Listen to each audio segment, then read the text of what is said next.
Welcome to the DUC Migrating to Australia podcast. On this episode, I'm joined by Sean and Kat Pasifull. So we'll be hearing about Sean and Kat's story, including how the DUC team helped them to get there. So firstly, welcome Sean and Kat. How are you guys? Hi, we're good, thanks. Hi there, thanks for having us. No, you're very welcome, very welcome. You nervous, guys, about joining us on a podcast? This is the first podcast I've done, so we'll be fine. Yeah, I'm sure you will be. Look, all we want to do is really ask some questions and get to understand, your journey, what your journey has been like. And the idea is so it can help other listeners.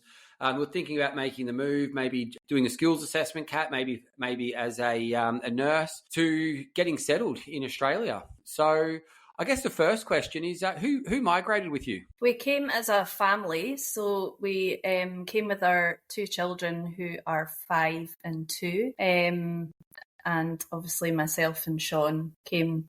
Just the 4 of us. And where was home, guys, before Melbourne? Where was home? We emigrated from Perth, Scotland, so central part of Scotland, in the UK. Excellent. And whose idea was it to make the move? How did that come about to move to Australia? To be honest, it was a bit of both of us. I've actually been wanting to come to Australia for quite a long time, for about the last 12 years or so. And Kat, she's been thinking about coming to Australia as well for quite some time. So it's just kind of... It was a mutual decision. Just mutual. It worked out. Good. And you mentioned before you got a 5-year-old and a 2-year-old. So 5-year-old, I assume they'll be in prep? Yeah, so our 5-year-old started prep in Australia and because we emigrated in January. So he started the term in Australia. Our 2-year-old is in daycare 3 days a week, which she loves as well. Yeah, when he started though, the Finn, he was 4-year-old, so he's quite young compared to other kids because a lot of them were 6 when they started. I think. In Australia, you start prepping 6, so he was one of the younger ones, but he's adjusted very well. Yeah, really good to hear. Really good to hear Finn's doing well. Now, you mentioned daycare. So the 5-year-old, was he in daycare in the UK? He was, yes. He was in daycare. And you've got your 2-year-old in daycare here now. Is there noticeable differences between, what daycare's like in the UK compared to Australia?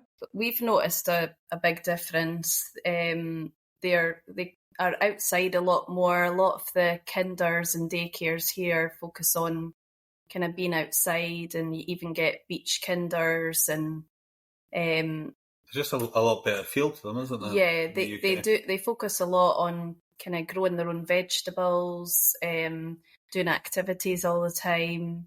It's a lot more multicultural here, so there's a lot of different cultures and backgrounds in daycare, which is really good for them. And our 2-year-old just loved it. Yeah, my 2 boys, a 6 and 7-year-old, they do like coastal school, we call it. So on Mondays, actually don't attend main school; they do coastal school, which is exciting. Gets them out and about even in the winter, in the winter days. Okay, so you guys made the decision. You both were keen on coming. How did you tell the family? How do you say to the family, the grandparents and everything, you're going to take 2 beautiful children out of the UK and send them over to Australia? We were lucky. Our family were very, very supportive of us coming to Australia and knew that it would be a good opportunity for us. And we were quite a well-travelled family before we emigrated, so I don't think anybody was really surprised because we had talked about it before. Because I'd been talking about it for so long. My family always knew that I wanted to come here, but maybe thought it was never going to happen. So... But they were all very, very supportive, so it was great. There was nobody that, kind of says they didn't want us to come. They just see it as an opportunity to come here for a holiday as well, so it's all good. Yeah, we were sad to leave them, but, we know we can go back and visit, and we keep in touch with people regularly. So you got here in January, so you've been here for, around about 9 months, and you got here at probably one of the warmest months that Melbourne has. Have you had anyone from the UK come to stay? Just your mum, mate? Yeah, my mum's been out a couple of times already, and she's coming back in December again. We've got family that we're planning to come probably next year, so hopefully that'll happen. So, Sean, you mentioned before that you always had Australia on the cards, and you were telling family and friends. How long ago are we talking? Like, is it over a 10-year span, 5-year span, a 3-year span? Probably about 12 years when I first started talking about it. Because it's such a big move, it was kind of, when I originally started speaking about it, it was more of a pipe dream. So, but, as time went on, it became more of an option, more viable option that we could come. I think they just kind of accepted it. Like I say, all my family are just looking forward to the holidays they can have. Look, you're very fortunate, the both of you guys. You have families that really support the move, and yourself, Kat, to have Mum come and visit a couple of times already. I think that's it goes to show how missed you guys are. And do you feel now that after being here for 9 months, that you've made the right decision? I know it's only 9 months into it, but how do you feel about that? 100%. I think as soon as we landed, we felt like this is a country that we're meant to be in. We love Scotland, and we have a lot of amazing family and friends, and we loved our life there. But Australia has just given us the opportunity to be near beaches and outdoors more, and just given us a lot more opportunity, really. The thing is, when we were in Scotland, we'd lived in a few places, and we never quite felt settled. When we landed here, the two of us felt settled straight away. I mean, this is home now. Like, I don't think I'll ever go back to Scotland.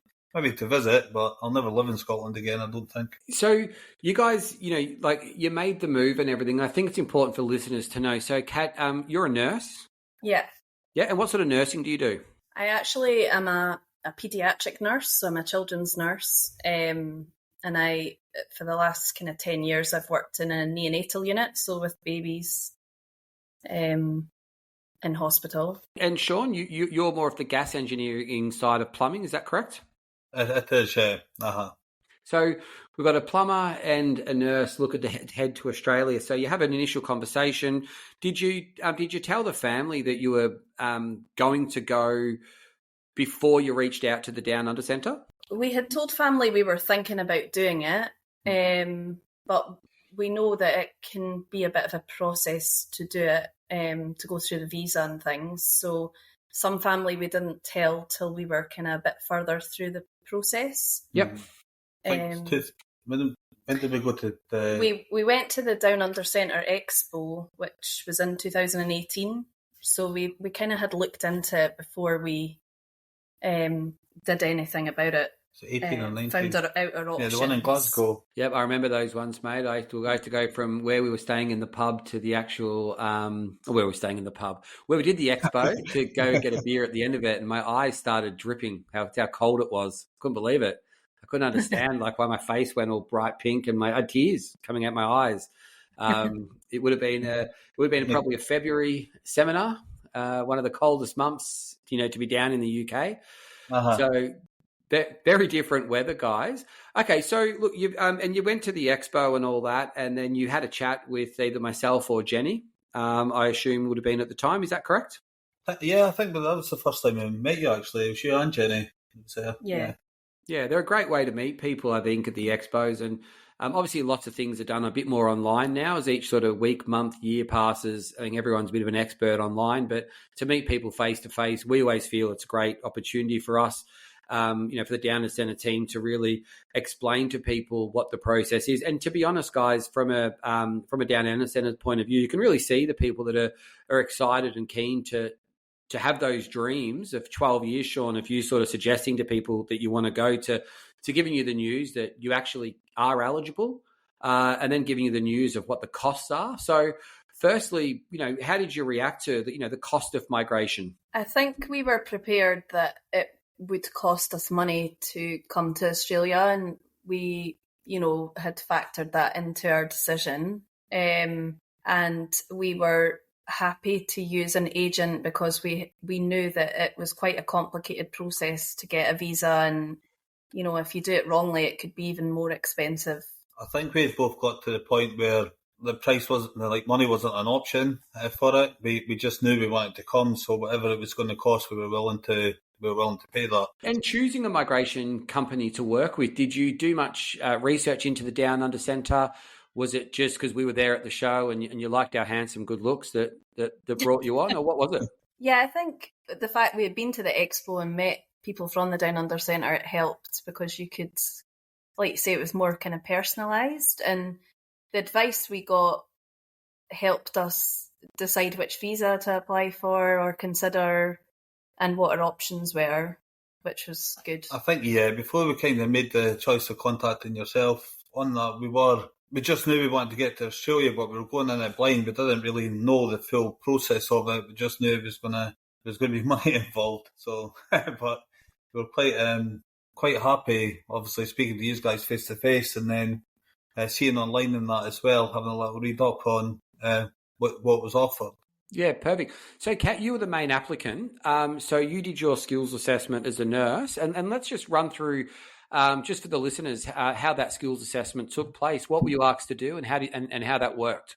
I did my skills assessment.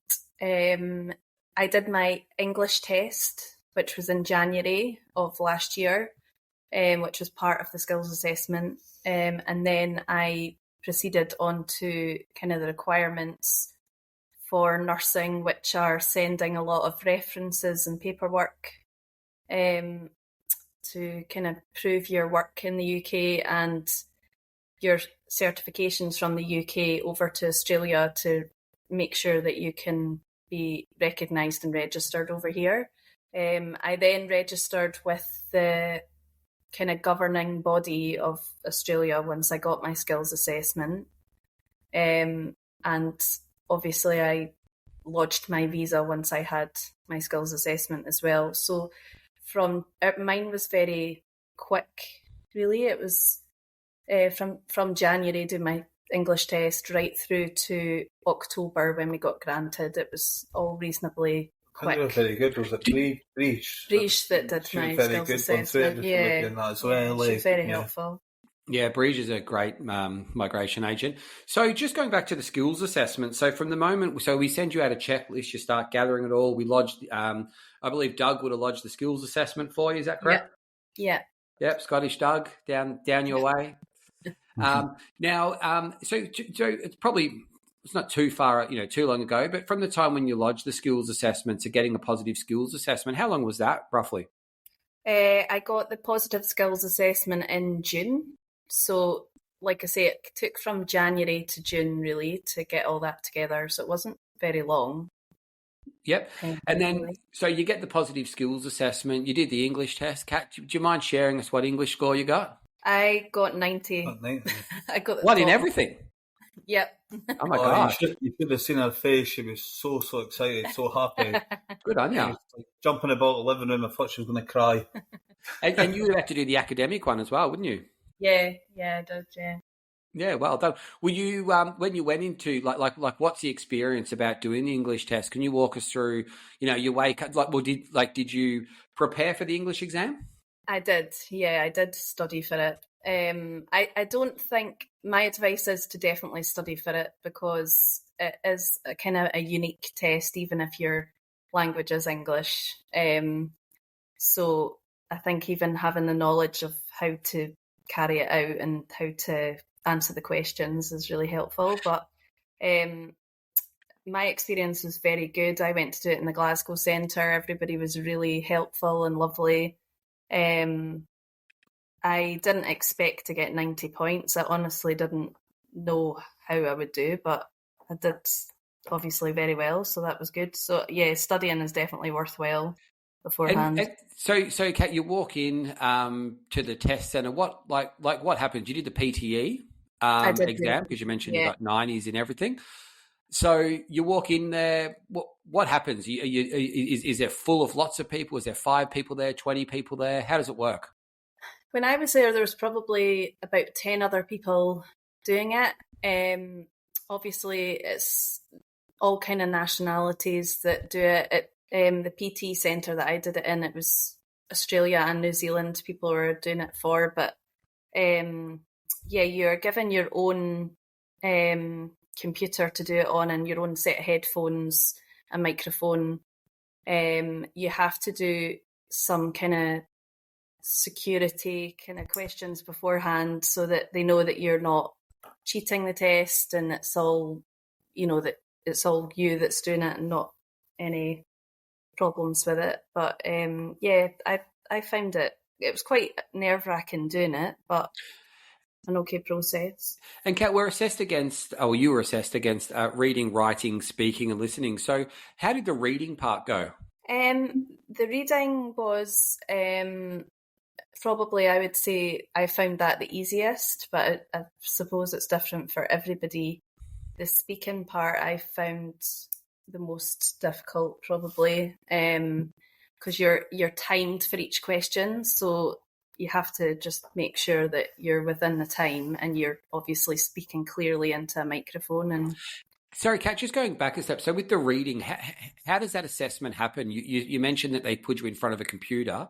Are you is a computer telling you what to do via a headset? How does that work? There's questions on a computer screen, and you have to. It's different for each question. I think there's maybe about 10 questions for the reading part, and you have to read out parts of paragraphs of articles or different pieces of writing, and read it and answer the questions on the computer. And you get an allocated time for each question. Okay, and then we move to the speaking. So how do they test you on the speaking side? It was usually reading back questions or kind of repeating things that you'd heard to evaluate your speaking. And again, I had studied beforehand of what the best techniques were to use and practice doing that before I had to do it in the actual test, which really helped. And the next one's listening. How did that work? How were you assessed for listening? Usually you had to listen to a paragraph or a kind of question and read it back from what you'd heard, or you had to pick out certain words out of a playback that you'd listened to and just repeat it into the microphone as well. Okay, and lastly, the writing section. I think that's a section that most of our clients find most difficult. How did they test you against writing? Yeah, the writing was quite difficult from what I remember, because sometimes you had to write parts of it in your own kind of English language and try and show your extent of the English that you kind of know. So maybe evaluate some of the words that you use and things. But yeah, you had to write so many words from that, if I remember rightly.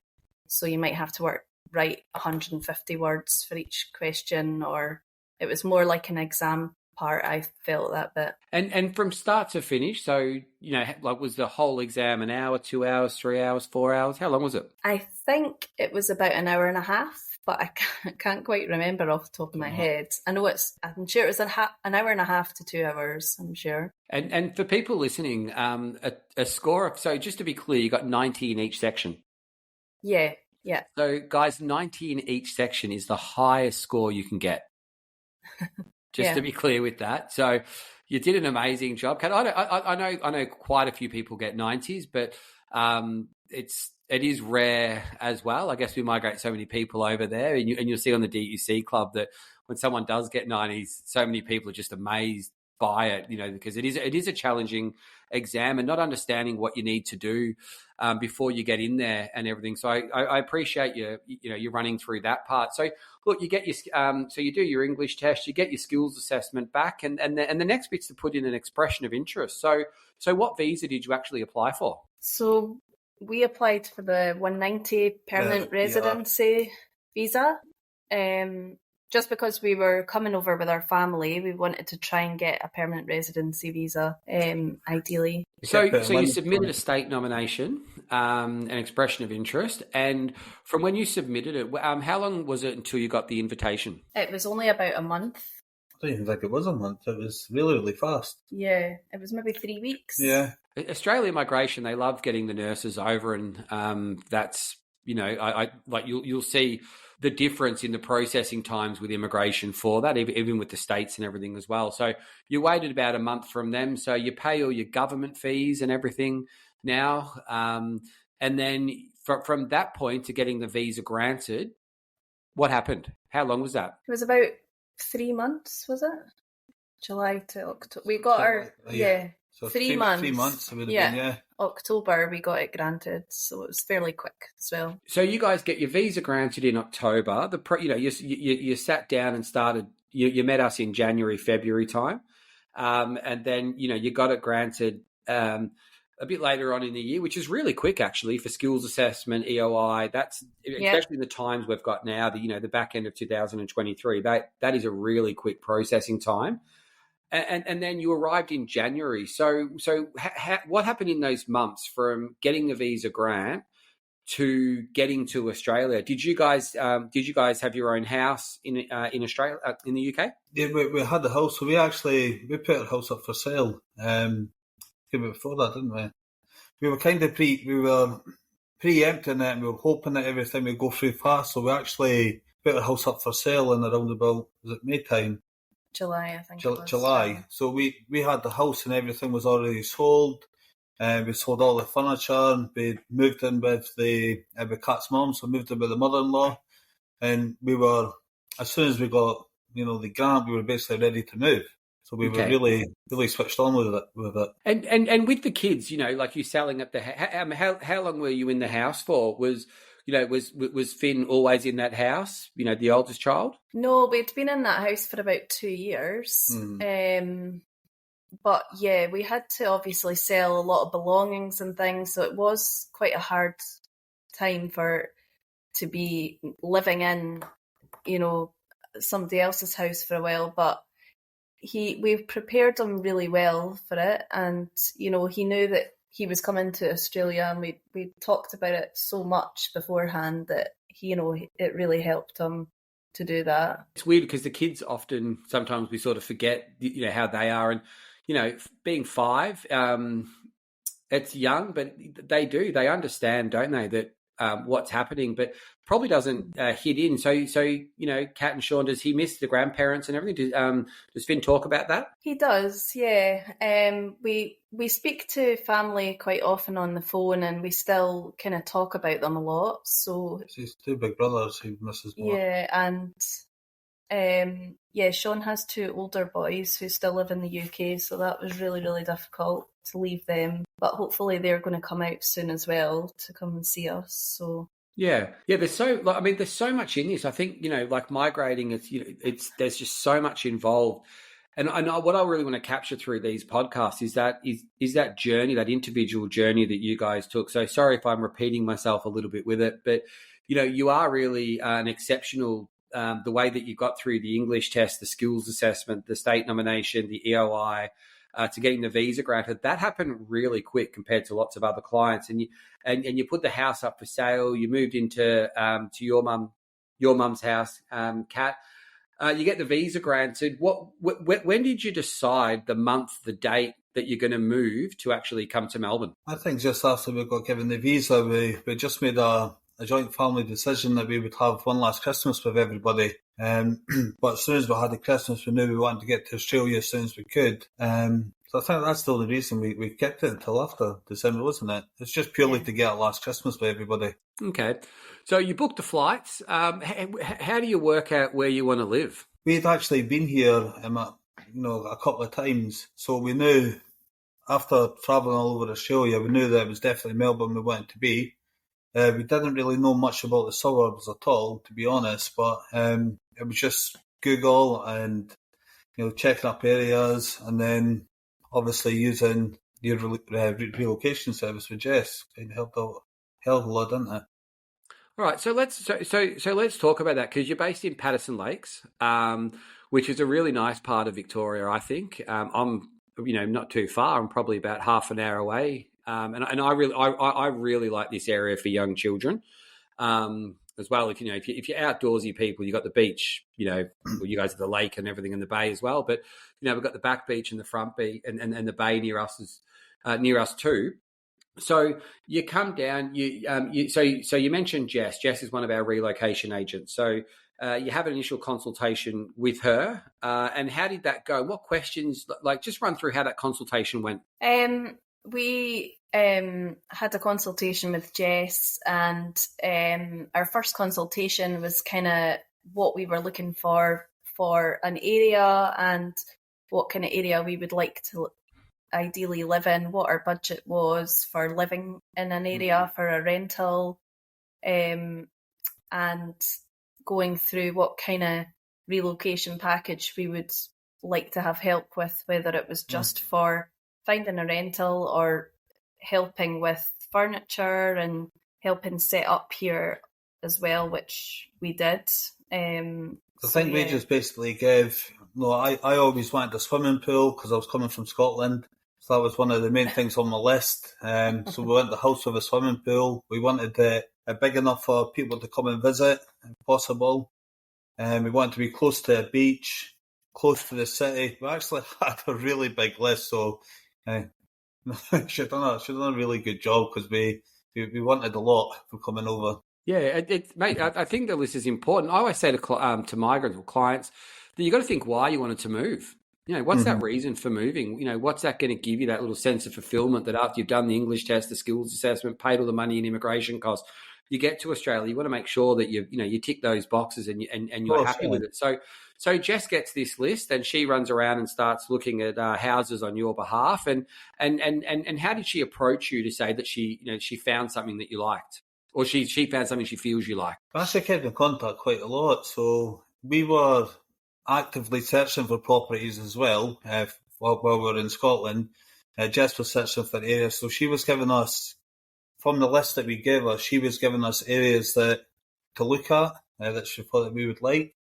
We were messaging quite a lot. There was always a contact there, so it was quite good getting everything over what we needed, wasn't it? Yeah.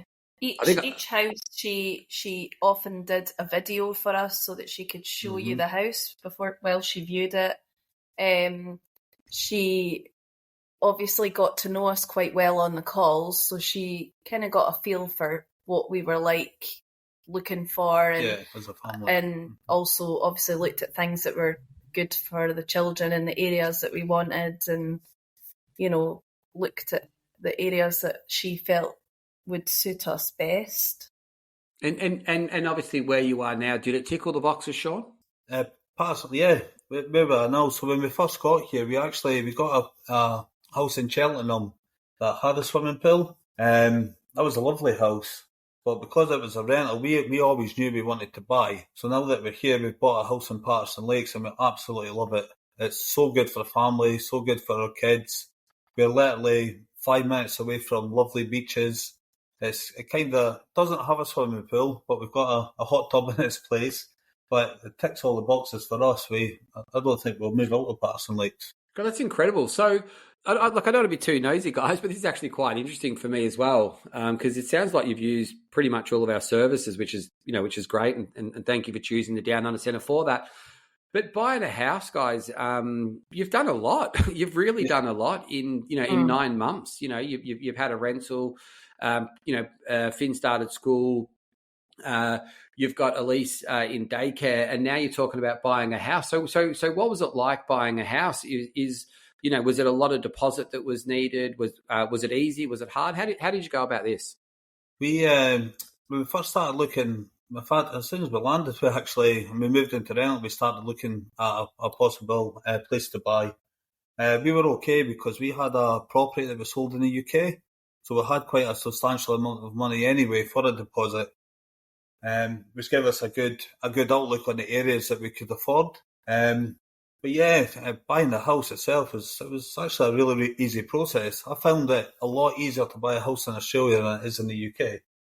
I mean, we got the mortgage, for example, off the back of one week's payslip. I mean, that's unheard of in the UK. You wouldn't get that at all. Yeah, that is incredible. That's really good. All right, so you find the place you moved into. You miss out on the pool, mate, but you put a hot tub in there. Have you got a little Loch Ness monster down the bottom there in your spa, mate, or anything like that? The house is lovely. We've got a really big alfresco. We've got the spa. I've got a bar area, a barbecue area. So yes, that's what we wanted. We wanted an outdoor, really, really outdoorsy, and we wanted like a good outdoor area for entertaining the people come and visit us, for people we meet. So it takes the house itself's a little bit smaller, but the outside it's beautiful. It's really nice. Yeah, fantastic. Now you mentioned people you meet. So how is it making friends and finding work? So we'll go with making friends. How did you go about that? For making friends, there's a lot of networking through the Down Under Centre website, so there's a few people here that we've met through you guys, which is quite good. I keep in contact with them. We also went on to, Brits in Melbourne on Facebook and stuff like that, so we've met a lot of Scottish people actually that live in Patterson Lakes. So we've got like a little bit of a community now, a good friend network. So, we settled in here really, really well. And for yourself, Kat, finding work, how did you go about finding work? And did you arrive to a job, or did you decide to get here and then settle in Australia, get the kids settled, or did you go straight into work? We got here in the January and I started a job in March, so I had a bit of time before I started just to settle my two into daycare and school. And I was lucky I secured a job before we came out. I just had an interview on Teams and managed to secure a job. And it was actually my employer that suggested having a bit of time before starting, which I felt was really helpful. Obviously, it's been a big move, so I wanted to make sure they were okay before I started the job, which, and again, that process was relatively straightforward. Like I found starting work, everybody was very helpful and everybody was really, supportive, because nursing in Australia is very different to nursing in the UK. In terms of what are the differences? I hear teachings. Lots of teachers come to us and absolutely love it from the UK. What are the main differences for nursing? Nursing for me is just the equipment they use might be slightly different. The drugs they use might be. I mean, it's the same job, but there is differences. Even some things that they call other things, and it's just a bit of an adjustment, that's all. Yeah, we've got the Aussie lingo on lots of things, haven't we, unfortunately? But in a lot of ways the ratios to patients are better here. They value your values. I feel a lot more. Nurses are very appreciated here, as they are in the UK, but you feel that it's you don't have this kind of stress here that you might have in the UK, because the ratios are better, and obviously the wages are slightly better as well, which helps. So you say wages are better. So would you say cost of living compared to UK and Australia? Now remember, you're probably how long would it take for you to get into the city, Sean, from Patterson Lakes? We get to city probably about 40 minutes, so not too far out at all. 45 minutes. So you're 40 minutes from town, Melbourne. If you probably compared states of Australia, you'd probably say Sydney. Sydney more than Melbourne, then Melbourne probably more than South Australia. Expensive, but obviously the wages are suit as well. How are you finding it? Are you finding you had to put money away each week? Is you're finding it financially tough, or is it easier? Is it the same? I think we're a lot financially better over here. We seem to have a lot more expendable money to go and do stuff with the kids. The thing is, as well, from over here compared to UK, is there's so much you can do over here that doesn't actually cost money. Everything in the UK, you need to pay to go and have fun, but we're beside so many brilliant parks, beaches. It's really... Because the weather's generally better as well. You're more outdoors, so... I think even eating out here is cheaper in the UK, isn't it? Yeah, that's what I think too. I actually think fruit and veg and everything's really... and meat, and I've been back for a couple of years now, and I actually find cost of living pretty good. In Australia compared to some things in the UK. But it's like you say, if you can go to the beach and all that and you jump on one of the barbies. I remember going to the UK and trying to light a barbecue up there, and I was warned by my brother-in-law to avoid that. Might have a different taste to what I would be expecting. And in Melbourne, we had Jet's 6th birthday party at Sorrento, and it was beautiful. Had this big playground, had all these barbecue areas, free barbecue things, and the ranger actually come around and he cleans the barbecues every morning for that reason. And it was just you could see it was a beautiful sunny day. You could see the water from where we were on this little hill. The parks there, and when it was free, it cost nothing for his party, and it was just where my wife was chatting with a few of the school mums, and they're like, well, that's where you go to have your parties. Like the kids get to run around. People say about the cost of living and everything between the two countries, but I do believe that, the eating out's a little bit cheaper here. Even things like your actual bills, so your gas and electricity and your fuel, I find cheaper in the UK. So, and you're obviously getting paid more here as well, so it's a win-win. I found cars to be really expensive in Australia.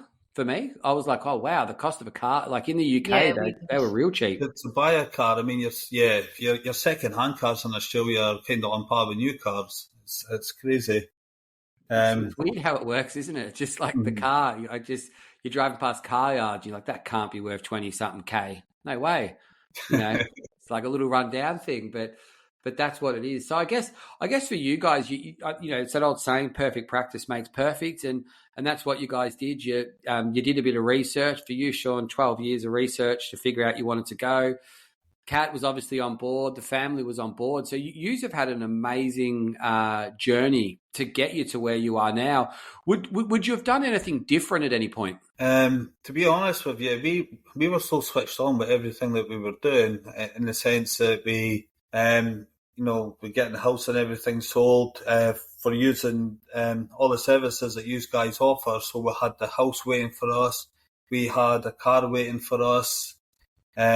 We had all the informations on the schools. Like, I think the actual move itself was quite, streamlined and quite straightforward for us.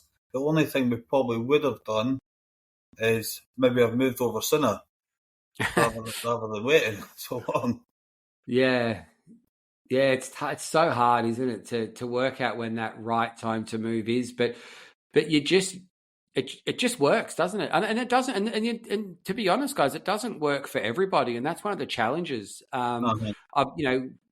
When people were migrating through the pandemic, before the pandemic, it's always been really stressful. But for you guys, you sort of took it in your strides. There must be like what would be the most stressful part of the process from making the decision to where you are exactly now? What's been the hardest part? The stressful part would probably be, I know our whole process was relatively quick on the grand scale of things, but the waiting in between each segment is very, very stressful.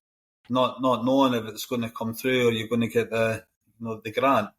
Yeah, waiting for the visa was because you don't know when it's going to come through, and you're waiting every day to hear. We were lucky; we didn't wait a long time. But I think with us, we're selling the house as well, because we had sold the house and just put all our eggs in one basket, so to speak.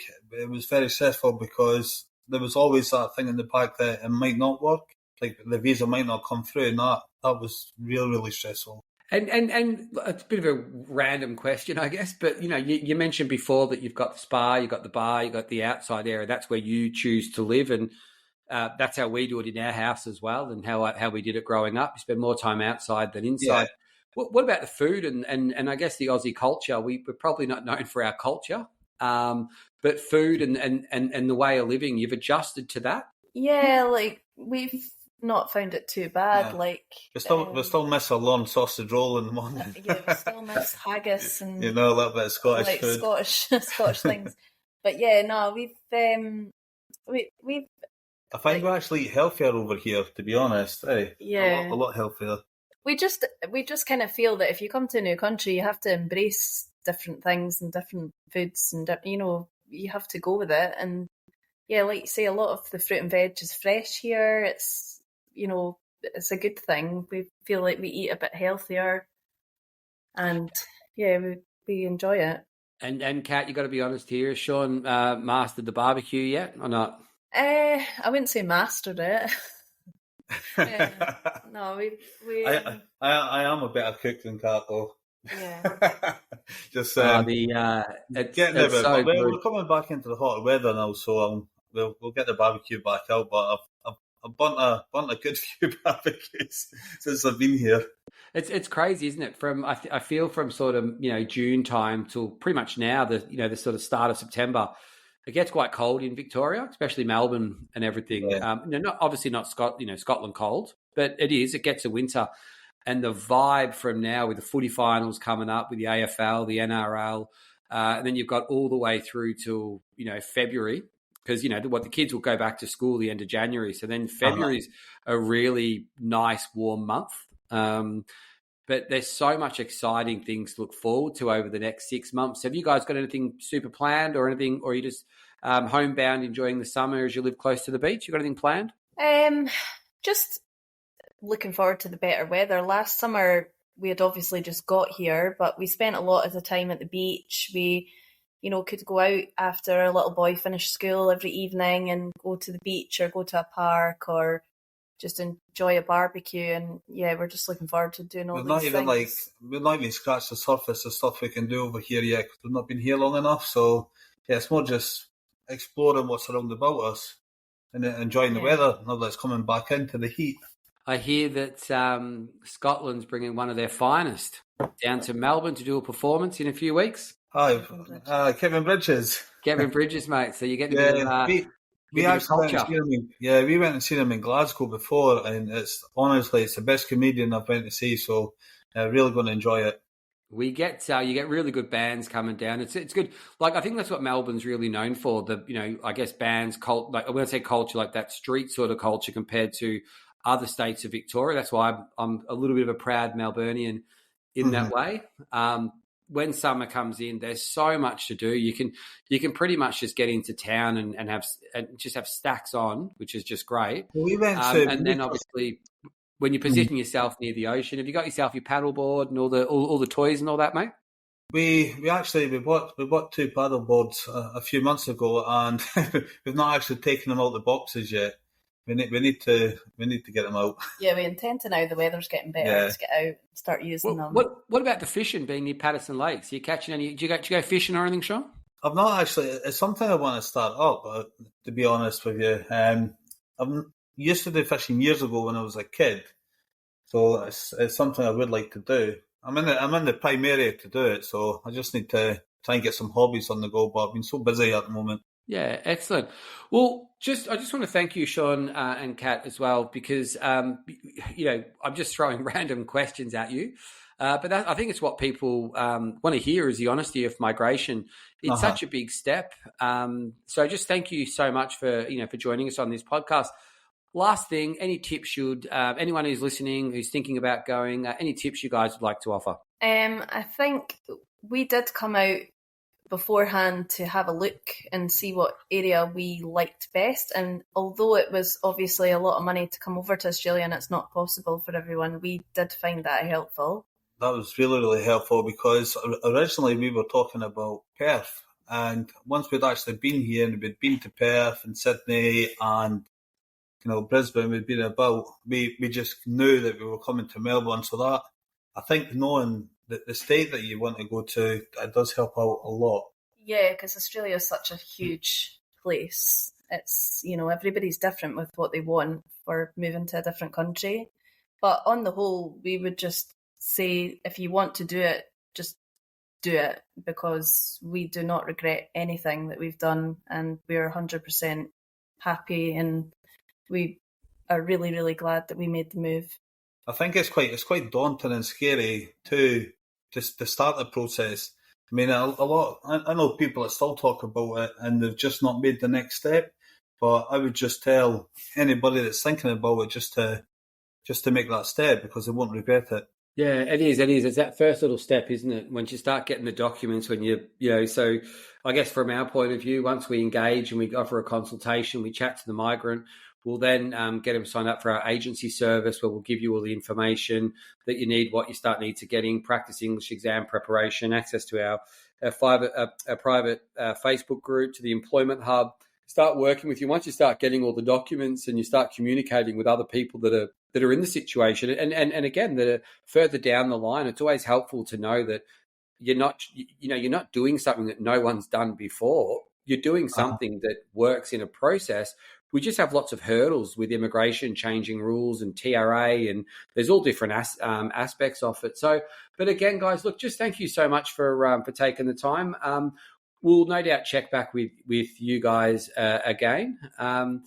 All the best with it, and thanks you again. We'll speak soon.